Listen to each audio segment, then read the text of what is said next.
Good morning guys, nandito ako sa basement ng kapitbahay namin. Tinitingnan ko kung mayroong leak. Ang dilim, no? Dito ako sa basement na wala naman check natin kung ano ang mga kung ano dyan. Ito nila pinapacheck sa akin eh. Ayan,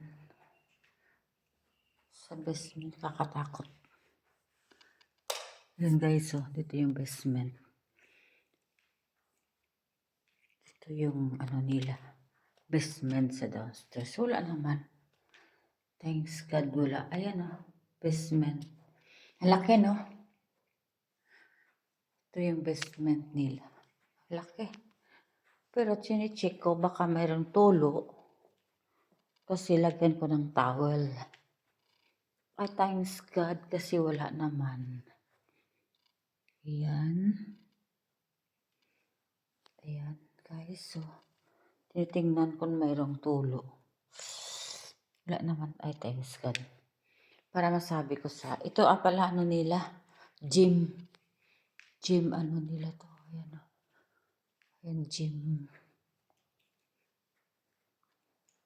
Ayan guys. Ay, wala naman tulo sa awa ng Diyos.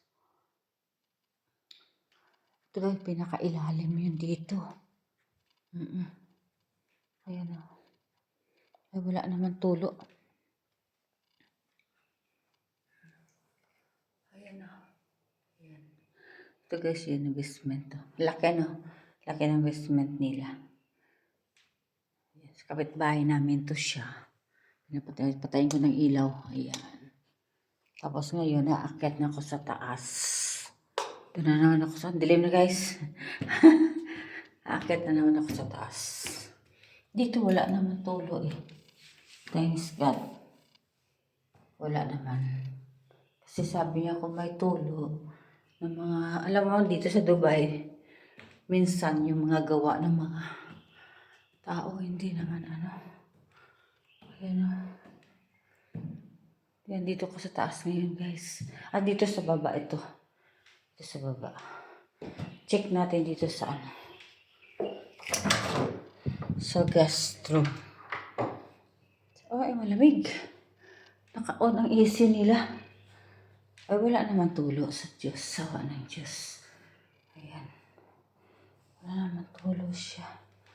Ayan wala naman tulo. Ay, thanks God naman.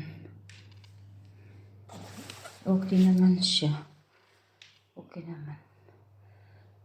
Ayan.